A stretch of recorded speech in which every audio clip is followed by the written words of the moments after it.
이제 활주선 얘기하려면은 그냥 일반적인 활주선 생긴 것부터 설명을 해야 되거든요.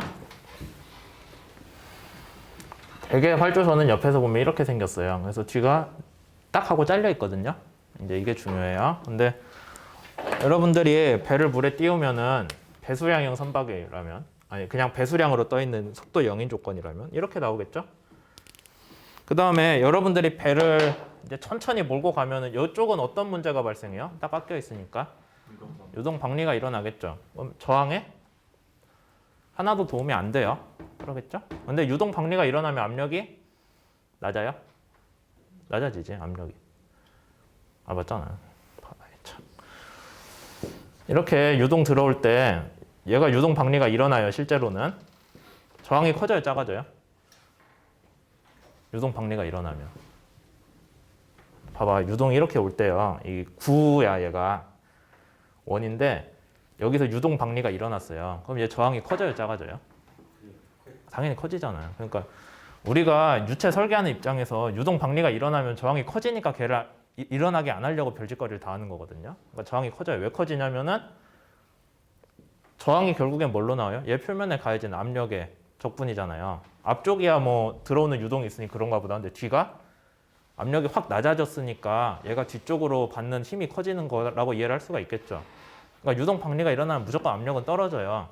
그러니까 좋은 게 하나도 없다는 거예요. 특히 물체 뒤에서 발생하니까. 그러면 얘도 이렇게 가면은 유동 박리가 일어나면 압력이 낮아지겠네요. 뒤쪽에. 그럼 저항이 커지겠죠. 그러잖아요. 뒤쪽에 압력이 낮아졌으니까. 앞쪽은 압력이 높을 거 아니에요. 여기 유동이 이렇게 가니까. 이해되세요? 여기까지? 그런데 속도가 더 빨라지면 압력이 더 낮아지겠죠. 맞아요? 그렇겠죠. 근데 한 가지 좋은 점은 뭐냐면 압력이 낮아지면 여기 수면은 뭐가 돼요? 여기 수면은 밑에 압력이 낮잖아요. 그러니까 수면이 파도가 쭉 내려가야 되겠죠. 우리 조파장 얘기할 때 했잖아요. 어떤 구역의 압력이 낮아지면은 동력학적 경계 조건을 맞춰야 되니까 수면이 내려가야 되잖아요. 그래서 일정 속도 이상이 되면은 우리가 여기 선미 뭐라고 해요? 트랜섬이라고 하죠? 트랜섬이 물 밖에 노출이 되거든요. 그럼 수면이 어떻게 오냐면은 이렇게 옵니다. 그래서 실제로 고속선, 특히 활주 효과를 이용한 배들을 보면은 선미가 처음에는 물에 잠겨 있어요. 그래서 저항이 좀 큰데 일정 속도 이상 되면은 수면이 쭉 내려가면서 여기 오는 물이 위로 안 꺾이고 그냥 앞으로 쭉 밀고 가거든요. 이렇게. 그럼 수면이 여기에 와요. 수면이 여기에 오면은 이쪽 저항 압력이 낮든 말든 문제가 돼요? 상관없잖아요. 공기 중에 나와버렸으니까. 공기 중에 나왔으니까 뭐 별 문제 없겠죠. 저항에. 그러니까 이런 식으로 유동이 분포가 되고요. 그 다음에 정체점은 어디에 형성될까요? 수면이 와서 닿는 근처에 생기겠죠. 걔는 어쩔 수 없잖아요. 그렇게 되면은 여기 압력 작은 거는 이제 공기 중에 노출됐으니 필요 없고 여기 뭐 별 상관없겠죠. 근데 앞쪽에 P가 높으니까 원래 힘이 수직 방향으로 가해지는데 얘도 이거랑 이거랑 쪼개지죠. 성분 분해되면 이쪽 성분은 뭐예요? 저항이잖아요. 여기가 정체점에 압력이 생기면은 걔를 성분을 쪼갰어요.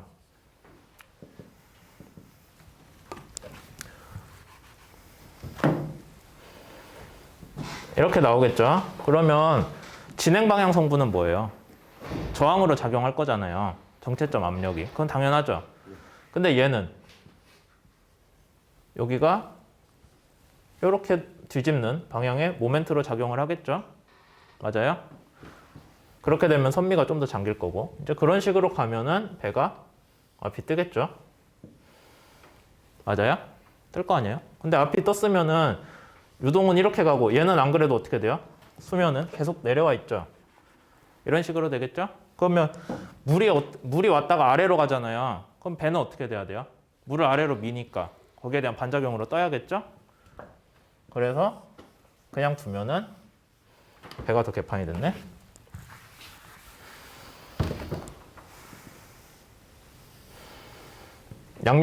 물을 아래로 밀어냈으니까 원래 앞으로 이렇게 뒤로 밀려나던 물인데 배가 들리면서 물을 아래로 쏘잖아요. 그러니까 거기에 대한 반작용으로 물을 아래로 밀었으니까 배는 위로 떠요. 그래서 물에 잠기는 부분이 작아지겠죠. 그 다음에 아까 얘기한 것 같이 뒤는 계속 꺾여 있고 수면은 이런 식으로 나옵니다. 그래서 뒤쪽에 물이 이렇게 나오거든요. 실제로는.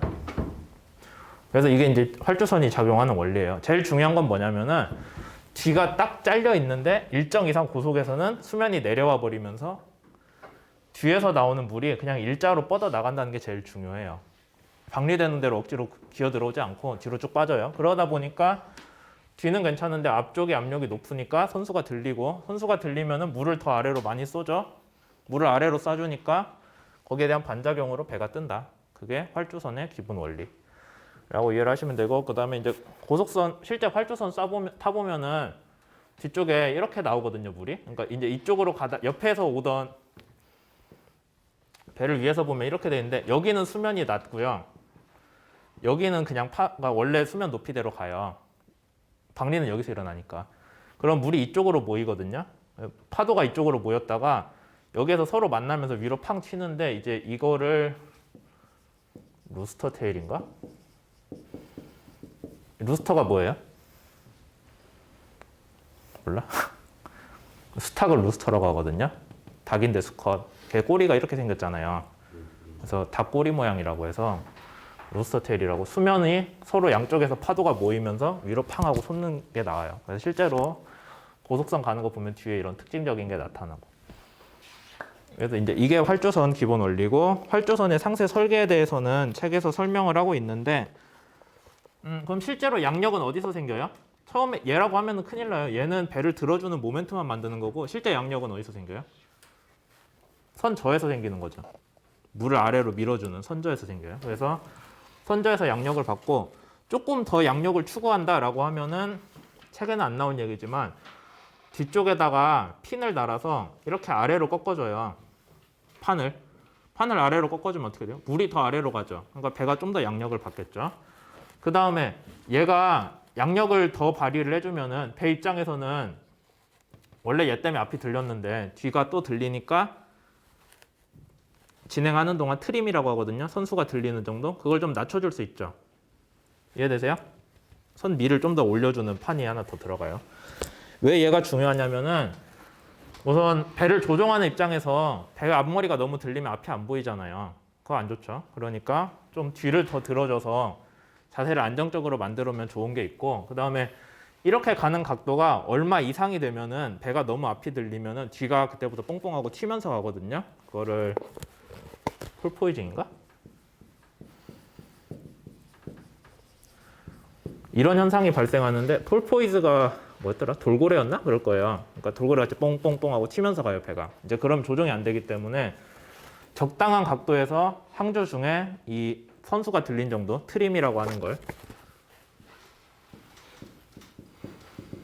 트림을 유지를 하면서 가게끔 설계를 하는 것도 중요해요. 배 입장에서. 그래서 뒤쪽에 이렇게 판을 달아서 조절하는 걸 트림 탭이라고 하고 요거 제어하는 것도 많이 좀 연구를 했었어요. 그 다음에 요새 또 하고 있는 거는 선미가 이렇게 나와 있을 때 그냥 판을 내려요. 여기다가. 이 판이 위아래로 움직이거든요. 이 부분이. 그렇게 되면 여기 아픈 압력이 어떻게 돼요? 유동이 오다가. 압력이 높아지죠? 그 다음에 뒤로 갔다가 일로 안 타고 올라와요. 쭉 뻗어 나가거든요. 그러니까 여기 압력이 높아지니까 그로 인해서 선미를 드는 그런 타입인데 이건 유동을 막는다고 해서 인터셉터라고 해요. 그래서 한때는 트림탭 많이 쓰였는데 요새는 인터셉터가 더 시스템이 간단하고 얘는 이걸 구동하는 데 들어가는 힘이 더 적거든요.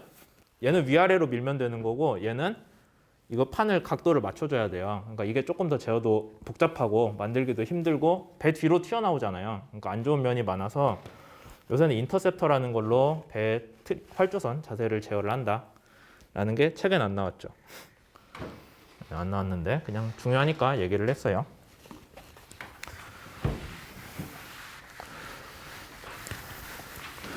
왜 이 얘기를 하냐면은 이게 저 대학원 있을 때도 그렇고 지금도 이게 고속선 관련해서는 별로 개발이 안 돼요. 왜냐하면 실제 상선같이 큰 돈이 왔다 갔다 하는 게 아니잖아요. 고속선이. 그냥 뭐 적당히 작은 배에 대해서 하니까 시장이 크질 않아서 이게 그렇게 막 여기저기서 다 연구되지도 않고 이미 기술 가지고 있는 회사들은 좀 돈을 비싸게 부르고 그런 감들이 있거든요. 그래서 혹시라도 여러분들이 관심이 있으면은 이쪽에 대해서 뭘 좀 해보는 것도 상당히 괜찮을 수도 있다라는 것 때문에 얘기를 드렸고요.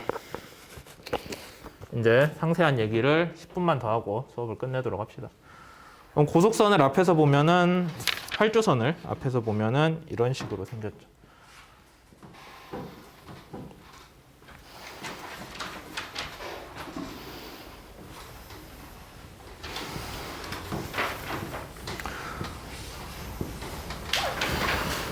앞에서 본 거예요. 여긴 선수고 여긴 선미거든요.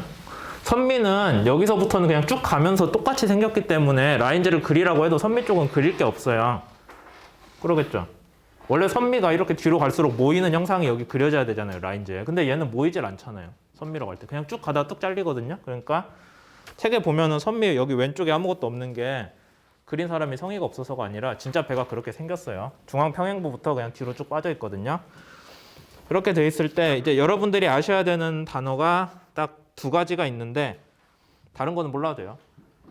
여기 끝에 선측 배 옆면이랑 선저 배 바닥이랑 만나는 데 있잖아요. 이거 우리가 원래 뭐라고 불러요? 빌지. 근데 이제 얘는 고속선이기 때문에 빌지라는 걸 적극적으로 쓰진 않고 거기 위치에다가 뭔가 이렇게 접어주는 게 있거든요. 이런 식으로 내려오다가 바로 탁 만나는 게 아니라 들어갔다 이렇게 나와요. 이런 식으로. 여기 어디냐면은 그림 6-12 보면은 선체 측면이 이렇게 꺾여 있잖아요. 그걸 차인이라고 부르거든요.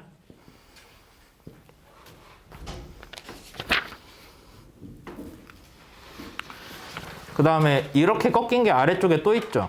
그럼 이걸 이제 다중 차인이라고 불러주고 차인이 여러 개라고. 얘는 뭐냐면은 옆에서 보면은 차인이 잠깐만 요렇게니까 위에서 나가겠지? 옆에서 보면은 차인이 이런 식으로 뻗거든요. 이렇게.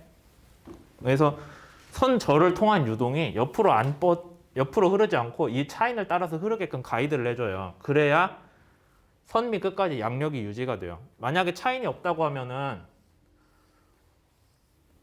여기 밑에가 압력이 높은 건 알겠는데 근데 얘가 유동이 오다 어떻게 되겠어요? 압력이 높으니까 끝까지 안 흐르고 옆으로 이렇게 퍼지겠죠, 다. 이해되세요? 배를 앞에서 보면은 여기 P가 높잖아요. 지금 양력을 받니라고.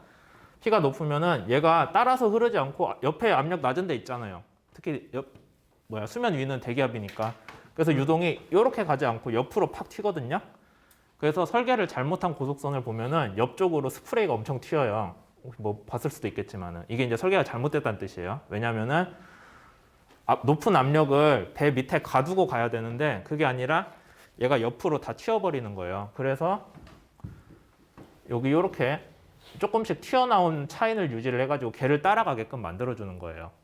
배 옆으로. 그렇게 된 것들이 이제 차인이고 걔를 뭐 하나만 만들 수도 있고 수면 근처가 제일 영향이 크겠죠. 스프레이는 수면에서 생기니까. 여기만 막아도 되고 밑에다가 차인을 더 만들어주는 것도 있다. 라고 해서 활주선 설계에서는 차인이 되게 중요해요.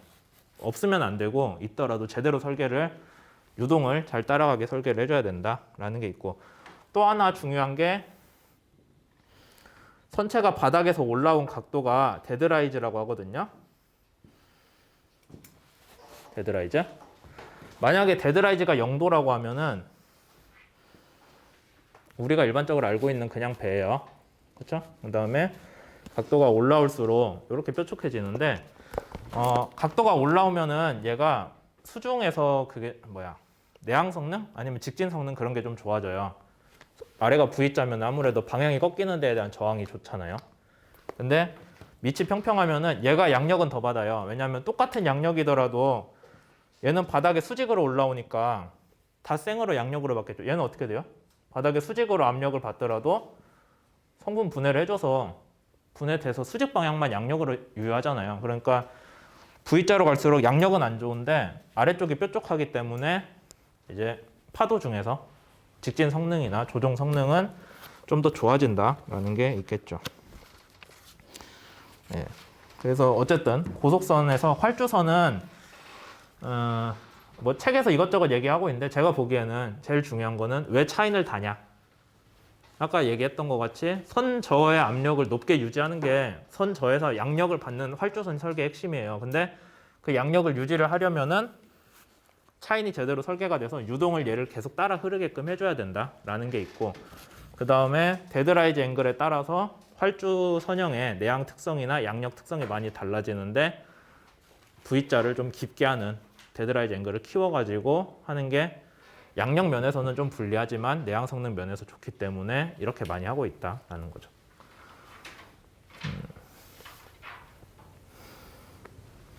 왜냐하면 아까 그 우리 앞에서 저기 수중익선 얘기할 때도 똑같은 얘기 했었는데, 수중익이 완전 일자로 나오면은 걔는 각도가 기울어지는 데에 대해서 뭐 그냥 별 변화가 없다고 했잖아요. 근데 이런 식으로 V자로 생긴 수중익 같은 거는 기울어지면 기울어진 쪽이 더 많이 잠기고 양력을 더 발생을 시키면서 복원을 해준다고 했잖아요. 그거랑 비슷하게 이해를 하시면 돼요. V자형 선저를 가진 활주선, 그런 것도. 그런 거 얘기 다 했고, 그다음에 딱 시간 맞추겠네요. 마지막에 공기 정력학적 지지 방식인데,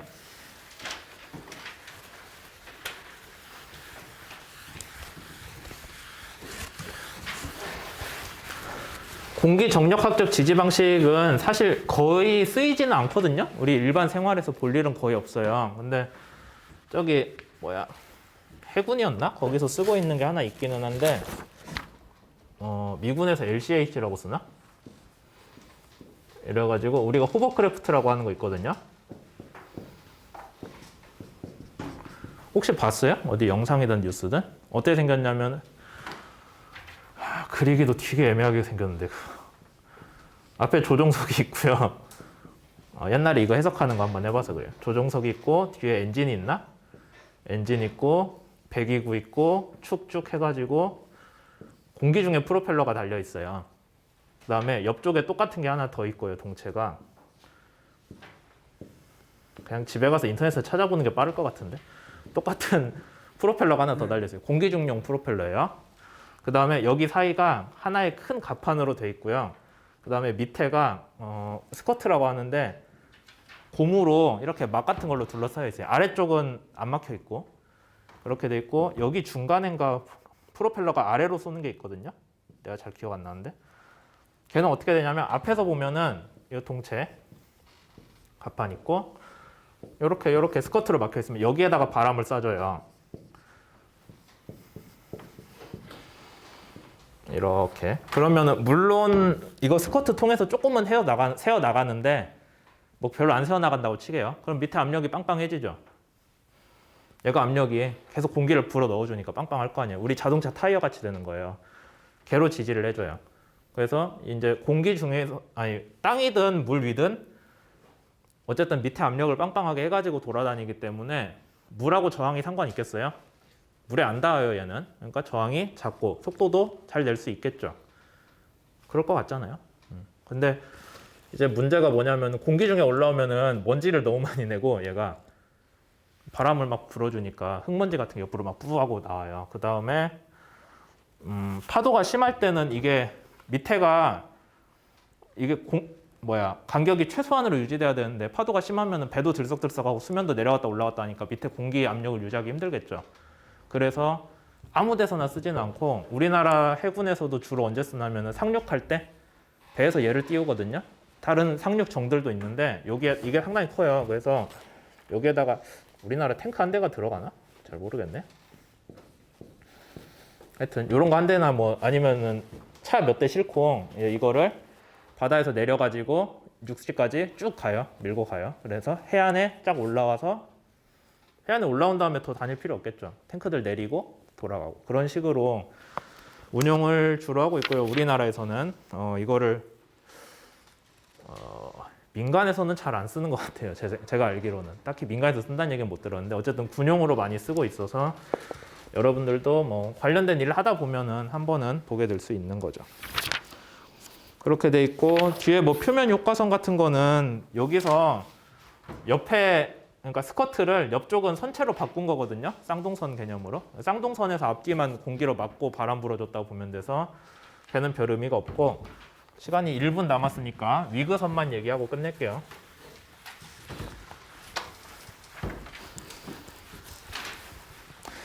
위그선이 한 50년쯤 전에 잠깐 반짝하고 없어진 컨셉인, 지금 뭐 별로 의미 없어요. 뭐냐면 비행기를 앞에서 보면은 수면이 없어야겠다.